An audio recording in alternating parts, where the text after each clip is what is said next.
What is going on, guys? Philip Batchelder, Nashville's Realtor, hashtag PBR. I just want to touch base with you guys today on Tipping You Off Tuesdays. That's what I'm calling it now, Tipping You Off Tuesdays. And I wanted to talk to you about the seller's market that we're currently in, okay?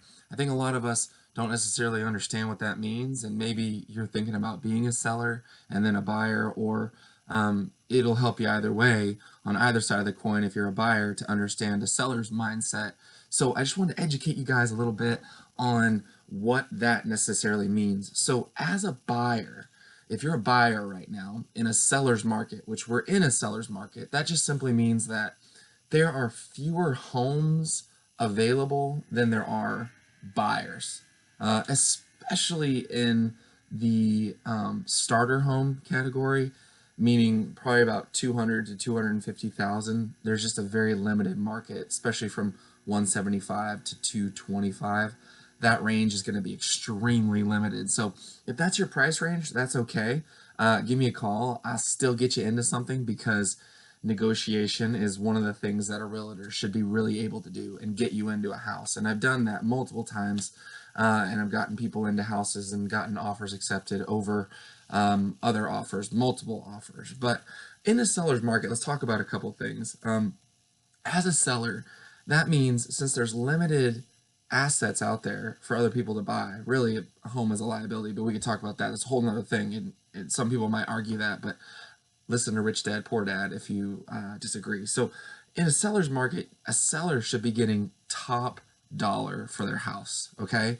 Now, what is top dollar? I don't know. I don't know what part of Middle Tennessee you're in, because if you're in Franklin, top dollar could be $1 million. If you're in Lebanon, top dollar could be 350,000. Okay, so there's a very, very big vast difference of area and all that stuff comes into play. I mean, if you're smack dab down in the middle of the gulch, it could be in the $1 million price range, and so on. So it's just a matter of getting with a realtor like myself that really understands those specific markets and has worked in those specific markets for you as the seller. So another thing I want to talk to you about as sellers, and really this is for buyers too, because this comes into play, is seller, don't think that junk is worth something, right? So if your house is junky, don't think it's worth top dollar, right? And buyers, on the other hand, if a house is junky, don't settle. I mean, get in there, let's negotiate it, let's talk about it, like, hey, this carpet is tore up, or hey, this thing needs paint, or hey, the air conditioner's, about to blow up, or hey, it needs a new roof. So a lot of people right now are just slapping a huge price tag on something, and they actually are still selling them, and I'll say that that's possible, but especially in that first-time home buyer category, it's like, man, you know, um, don't think that your house, just because it's 200,000, 225,000, it should be on a price per square foot. Well, that doesn't mean that it's worth that, because there's other things that are much nicer or more renovated that have sold in that same price range. And what's going to happen is I don't get into those.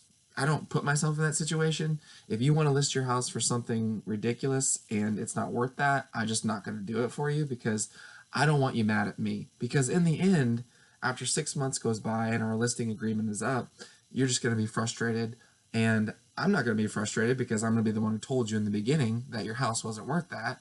And then, we just have to kind of go from there, and then you'll probably go with another realtor, and then you'll wind up listening to them and then lowering your price with them. And so anyway, just really get with a realtor, interview them, make sure it's somebody that you trust, and I hope that that would be me. But anyway, moving on. So as a seller, you may still need to pay some closing costs, and let me explain that to you, okay?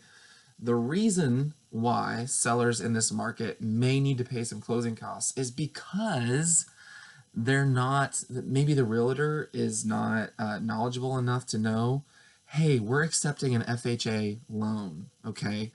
Or, which means it's not a bad loan, or hey, we're accepting a rural loan.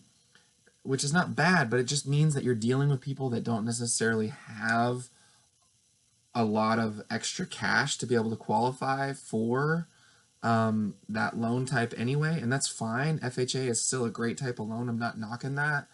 But what I'm saying is, especially on like a starter home, 200,000, 175,000, 225,000, somewhere in there, if you're going to accept an FHA loan, odds are they're going to ask you for closing costs, and they're going to also ask you for some repairs, because typically speaking, somebody who is going FHA, they are a first time home buyer, or they just don't understand that not a lot of stuff can be fixed, and so on and etc. So, anyway, having your realtor know those different loan types. I mean, if you're in a multiple offer situation and you can get a conventional loan or an FHA loan, go with the conventional loan. And that's just simply because you're dealing with somebody who's maybe a little bit more highly qualified, or that kind of stuff. And I'd love to sit down and explain that to you more here in the near future. So give me a call on that. But so being knowledgeable, I guess, in those areas. And then lastly, just on the starter home side, I mean, starter homes are in high demand